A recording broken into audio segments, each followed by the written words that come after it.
Alright, so it has almost been 2 entire months since my last Bloodline tier list, and there has been 6 new Bloodlines and a ton of changes to the Bloodlines in the game. So if you guys enjoyed this video, remember to like, subscribe, and go right to the video, guys. Alright, so I went ahead and put in some of the Bloodlines that are fairly obvious. Now, the reason why Kamaki is going to be in bad, it was just absolutely destroyed with the nerfs. There's honestly nothing really good about it anymore, and I do feel like that's why Kamaki is bad. The rest of them, the tiers haven't really changed. I did add a traveling moves only tier at the very bottom here. Only for mode, obviously, then PvE only. These tiers have always been here. And, yeah, just because the tiers are at the bottom of this, by the way, doesn't mean that these Bloodlines are worse than the bad and med. I just wanted to put the tiers at the bottom because it makes the most sense so it doesn't interact with the actual tier list. By the way, if you disagree with anything, feel free to comment below. I will be checking out the comments. I do like, you know, knowing how you guys feel about certain things in this game. So yeah, go ahead and comment if you guys disagree with anything. Starting off with Akuma. Akuma is definitely going to be going to good tier. Honestly, just a really good overall average. You know, it's a very average Bloodline. There's nothing really special about it. It has a stun, auto dodge, attack. Really nothing else that they go home about besides the C-spec stacking on multiple people. Arahaki Jokai is definitely going to really good tier. It does tons of damage. The iframe was added back to the third move, and it's honestly just going to be a really good, you know, combo extending Bloodline that does tons of damage. The only issue with it is honestly that the mode is terrible and the second ability really isn't as good as the other auto dodges in the game. Ashes Storm is going to be yet another good one. Now, Ashes Storm, the issue with Ashes Storm is honestly the range and the, you know, predictability of it. The C-spec does tons of damage, but it's super predictable. Third move, it has a very limited range. First move, super limited range. It's honestly just a really limited range Bloodline, and that's going to be the main issue with it, but it is overall still going to be a good one. Now, Bankai Akuma, obviously, guys, this is going to be going to almost broken tier. Still has the best stun in the game, still has a pretty good mode. There's not much else to say about it. It has, you know, an insanely long place lock stun. It has a, you know, okay auto dodge, okay damage ability, and a really good mode. Blood, since it relies on other Bloodlines to actually combo with, I'm going to be putting it to good tier, but I do actually feel like Blood is by far one of the best EKGs in the game. Now, Boramaki is going to be going into the really good tier as well. The third mode of Boramaki is honestly really good, and the second move of Boramaki is also pretty good. Third move of Boramaki does tons of damage, really good to use in combos and stuff like that. And then obviously the second ability is a really good combo starter, ender, extender, whatever you want it to be. Daggett is going to be going to the good tier as well. It does lots of damage, extremely long range, and the counter was buffed, so now it's actually pretty okay. The only issue with it is honestly that the mode is quite bad. Now, Diva Rengoku is going to be our first broken Bloodline on this tier list. Diva Rengoku has honestly received almost no changes since release, and it still is an extremely broken Bloodline. Third move is an instantaneous hit stun ability that allows you to combo extend with or start, whatever you want it to be. It also has a chance to block break depending on how low the block actually is. Second move is by far the best pull move in the game because it allows you to move stack during the actual pull move with a stun afterwards, and it also is an extremely long iframe ability. And then the first move is obviously going to be just a quick stun move that does a bit of damage. The mode really isn't that great, but you know, it is okay for M1 combo extending, but the main strengths of Diva Ren rely on the actual moves themselves. Eastwood Karashi. I can't believe I'm going to be doing this, but Eastwood Karashi is at the top of almost broken. Eastwood Karashi is honestly an absolutely amazing Bloodline in general. I'm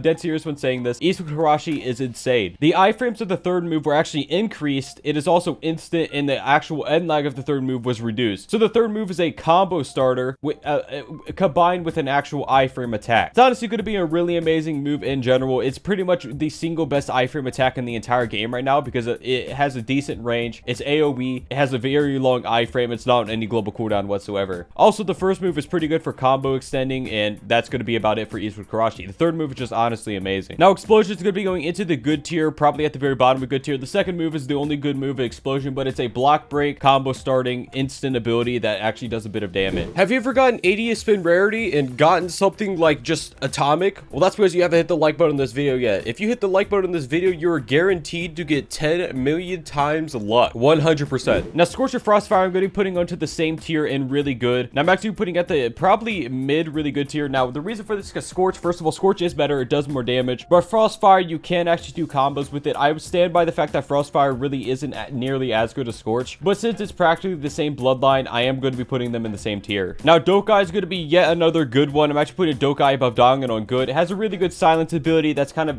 going to be about it for Dokai. The silencing can actually carry you in a lot of different scenarios. Now, Light Jokai still has that really good counter, so I'm going to be putting Light Jokai probably at the bottom of really good. It still has that really good counter. The mode is still usable, and it still does lots of damage, but it definitely is very reliant on the counter actually being good. Now, Mecha Spirit is honestly in a really weird place, but I do think Mecha Spirit's actually a really good Bloodline. It has an insanely good block breaker, has a combo extending ability. The third move is a good traveling ability. The only issue with Mecha Spirit is honestly that the mode is terrible. There was a buff to the mode recently where the second mode had its chi drain reduced, introduced. Definitely makes it a lot more usable now, but Mecha Spirit's abilities are definitely significantly better than the mode. I'm honestly going to be putting Mecha Spirit right above Boramaki on this tier list. I'm moving Arahaki to the bottom. I don't know why I put it at the top there. Now, Minikaze is going to be yet another good tier. Now, I'm going to be, no, okay, top of good tier. The third move is honestly a really, really good combo extending ability, but that's all Minikaze has going for it. There has been some buffs here and there to Minikaze, but it hasn't been good enough to warrant, you know, putting it into a tier above. Now, Otis Sabru is going to be yet another good tier. Now, Otis Sabru did receive a rework recently where it's blue now. That was pretty much all that was changed. They did do a visual update, but overall, Otis Sabru is completely unchanged, exactly the same as what it was before. It's a pretty good combo, you know, starting a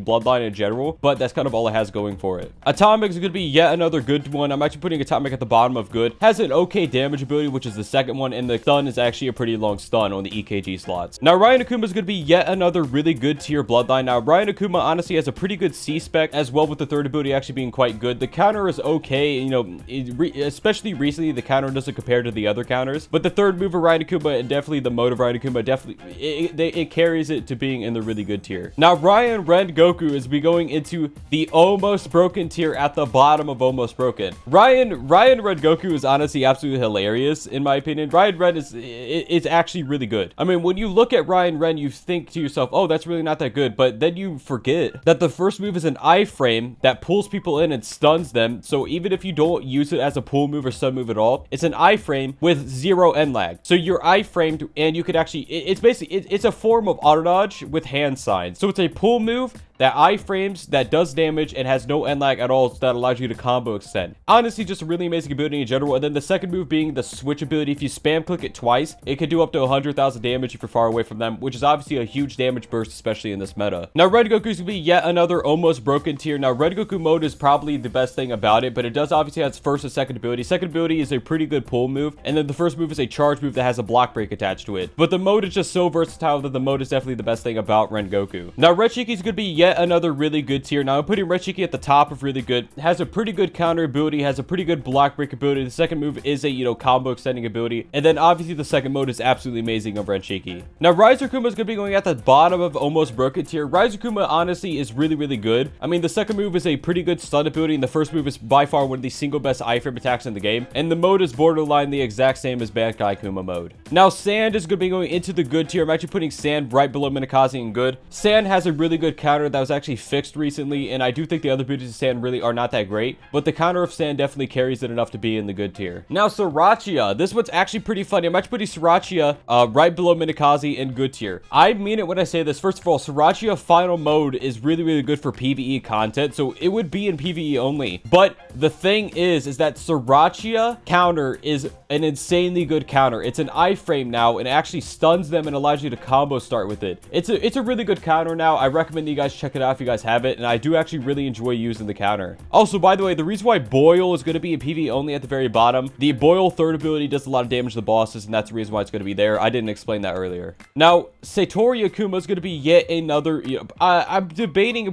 between putting it at the top of really good and almost broken. I'll put it above Ryzerkuma and almost broken. The mode is honestly really, really good. The C-spec allows you to escape or start combos. I mean, like escape or start, you know, initiations. The weapon spec of the mode is by far one of the single best weapon specs in the game. It's a block break high damage ability with a low cooldown, and then obviously has a stun. It has a, you know, actually has 2 stuns, the third move and the first move, but the first move is kind of hard to use nowadays because they didn't make it so they move around during it, and the second move is by far a really, really good counter. Now, Sengoku, I forgot to put this in the med tier. This is going to definitely be in med tier. There's not much to say about it. It has an okay third mode and an okay counter. Now, Senko is going to be yet another really good bloodline. Now, I'm putting Senko probably right below Rechiki and really good. Senko honestly only has the first ability, but the first ability is an instant block breaking teleporting ability that allows you to combo start, extend combos, whatever you want to do with it, and it's honestly just a really amazing ability in general, and it's definitely overtuned. But I do feel like if they nerf this ability, the other abilities need to be buffed to compensate for that. Now, Shindai Ren Goku is going to be obviously being almost broken. Now, I'm actually going to be breaking Shindai Ren Goku in a little bit below Eastwood Karashi. Shindai Ren, the second mode of Shindai Ren, honestly carries the bloodline overall, but I do actually feel like you know what? I'm going to put it only for mode. This is going is going to be controversial, but I'm going to be putting this in only for mode. The actual abilities of Shindai Ren are very okay, but it's also PvE. It's like a mix between PvE and only for mode, because the counter is really good for PvE content. All right, whatever. I'll just put it in almost broken. The second mode is honestly really good in general because it is a raised block with huge damage, huge M1s that do lots of damage. The throwable is by far one of the best throwables in the game, and then obviously has the counter, which is really good for PvE content. Has other abilities which do a lot of damage or block break. It's just a really good bloodline in general, but I do actually feel like it's very mode and PvE oriented. Now, Shindaikuma is going to be yet another broken bloodline. Shindaikuma, I don't understand why people think Shindaikuma is bad, in all honesty. Shindaikuma, first of all, first ability, by far one of the best counters in the game. You can escape the clones, but that doesn't subtract from the fact that the clones, first of all, are going to be chasing you down so that the other person can either, you know, either combo start, combo extend, or stun you. And combined with the fact that it actually is a counter, so you get ragdolled. And it's the first ability is honestly just a really good stalling ability, and if you get caught out by it, you would get absolutely slammed by it. And then the mode of Shindaikuma is literally god tier. I mean, the weapon spec is a 15-second iframe ability that actually glitches out, so it drains your entire chi bar, and it chi seals you, so you can't charge chi for like 10 seconds. An insanely good weapon spec, and then the C spec is really good for stalling fights, so you can actually charge your chi back. It's honestly just a really amazing bloodline right now. Now, Shifurakuma is going to be going into the, I'm actually putting it near Ryzerkuma and really good. Now, the reason why it's going to be near Ryzerkuma and really good is because Shifurakuma does obviously have a pretty good mode in general, but I do feel like it falls lackluster to the other, you know, better Akumas in the game. Now, sound should be a pretty obvious good tier. It does lots of damage, and that's kind of the only thing it has going for it. Now, tengoku is going to be yet another good tier bloodline. Honestly, it's a very damage-oriented bloodline, and damage-oriented is pretty good in this meta right now. But tengoku in general just doesn't... It's not a quick damage burst. It's kind of just an overtime damage burst, which really isn't that good right now. Now, Bankai Furno, obviously almost broken tier. The first ability is insanely good right now. It allows you to escape combos and stuff like that, and that is extremely important in this meta, considering that the more you can escape combos, the better chances you have of actually being able to heal and deal damage back to them. After Ambitions is going to be yet another really good tier bloodline. Now, After Ambitions is going to be going into the really good tier, mostly because I actually feel like After Ambitions has a really good third ability, and I do feel like the other abilities of After Ambitions do, you know, they make up for the actual mode, which is definitely terrible. I mean, the mode rate of After Ambitions is absolutely abysmal. Now, Doku Tengoku is going to be going into the almost broken tier as well because of the counter. Now, the counter of Doku Tengoku is honestly really amazing, combined with a stronger block. Now, I'm going to be putting Doku Tengoku probably honestly right there and almost broken, because that is honestly how good the actual moves are. The counter is what is by far the top 3 best counters in the entire game. And then obviously the first ability has the ability to break stronger block. The mode was nerfed for no reason, and the second ability is absolutely abysmal, so it's going to be those 2 abilities that are only good. Now, Shiro Glacier is going to be yet another really good tier bloodline. Now, this list is getting kind of long here, so you know, it is what it is. But Shiro Glacier in general is honestly going to be a really amazing bloodline, and I do actually feel like Shiro Glacier is a little bit underrated in this meta. But you know, it is what it is. There's better bloodlines in this game, obviously. You guys can tell from the tier list, and that's just how it is. Now, Van Helsing is going to be yet another almost broken tier bloodline. Now, I actually do feel like Van Helsing isn't better than the other ones, but I do feel like after the boss, Van Helsing is definitely very, you know, good. But you have to be good to use Van Helsing. There's a lot of people that aren't that great at the game that use Van Helsing. You have to be good to use it, because if you're not good, you won't be able to use it properly, because it's a very tricky bloodline to use in general. Now, Doom, Shadow, and Vengeance are practically the same exact bloodline. They are the same exact bloodline, by the way. So I'm actually putting Doom, Shadow, and Vengeance in the really good tier. I'm actually putting Doom, Shadow, and Vengeance probably right below Ryzerkuma. I actually do feel like this bloodline, the strengths of it rely on that it is an insanely easy to use bloodline. That's kind of the strength of it. Insanely easy to use, insanely easy to combo extend with, and it is very noob friendly bloodline in general. Now, obviously, 6-path Naramaki is going to also be going into probably honestly at the top of the really good tier. Now, this one is really weird because I do feel like 6-path Naramaki is in a very weird place right now. The actual iframe ability really isn't that great anymore because they did nerf the only good thing about it, which was it wasn't on the global cooldown and you can't use it mid combo anymore. The second mode kind of does carry it right now. Yeah. Okay, no, I'll put it in the top of really good tier because I do feel like the moves are okay. The second mode is carrying it right now, but I do feel like it isn't only for the mode yet. Now, Jinshiki is going to be yet another good tier. I'm going to put it with the other counters right here. The only good thing about it is going to be the counter ability. Now, Strange is going to be in the almost broken tier, probably below Bankai Kuma. Now, Strange mode is honestly still very good, but it was severely nerfed. It was, you know, it was absolutely hammered. Obviously, obviously all the abilities had their damage reduction, but the first ability, Strange, still stuns for an extremely long time, and the mode is still very, very usable. Now we're going to be on to the new bloodlines that were on out of my tier list. Actually, I'll do Ragnar real quick because that wasn't on it before. Ragnar is also going to be going into the, oh man, there's so many in the almost broken tier. I feel like I definitely need to bump some down, huh? So I'm gonna bump some down here. So boom, Ryzerkuma, I'm gonna bump that down. Satorikuma, I'm gonna bump that down. Yeah, I feel like that's definitely a lot better of a you know, organization. I'm just gonna be bumping them down a little bit. You know, it is what it is. All right, so Ragnar, almost broken. It has an okay counter. I wouldn't say it's the best ability in the world, but the second move is really good for, you know, damage wise. The first move is an uncancelable block break that has a pretty good range. You just have pretty good aim for it, and the mode is absolutely abysmal. All right, that's it. I'm putting Ragnar in really good tier. I'm just gonna move Bankai further back up. Ragnar, now that I think about it, only has one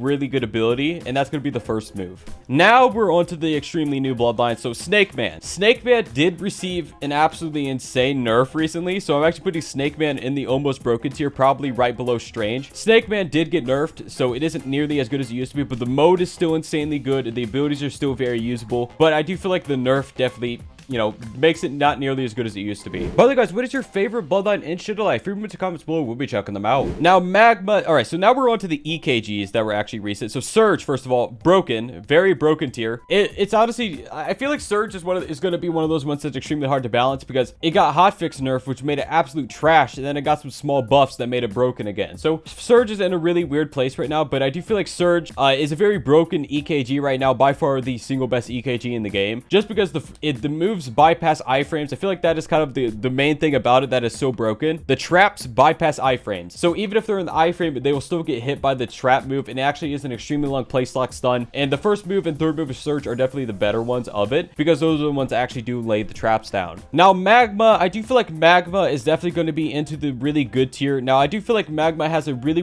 good block break, so I'm actually putting it into the really good tier because of the block break. And the third move is a stun, not in the stun glue cooldown. So, you know, Magma, it is what it is. It's a pretty good EKG, has a good stun, a good block break, and it has a pretty good hit stun ability. Now, Appal Sand, this is another extremely new one introduced to the game. It was introduced with the Doom Shadow, by the way. So, Appal Sand, I'm going to be dead honest with you. I do not think Appal Sand is that great. I'm actually putting it right next to, right below Magma. It honestly is pretty much the exact same thing as Magma, but except for the fact that it has a, you know, trap move. It has a pretty good block break. All right, you know what? Appal Sand, I'm going to be moving it up because, you know, it does have a really good block breaking ability, and I do think the trap is quite good. It's a 50,000 damage trap ability, and the third move is by far one of the most unique abilities in the entire game. Anyways, guys, that's it for this video. If you enjoyed this video, remember to like, subscribe, guys.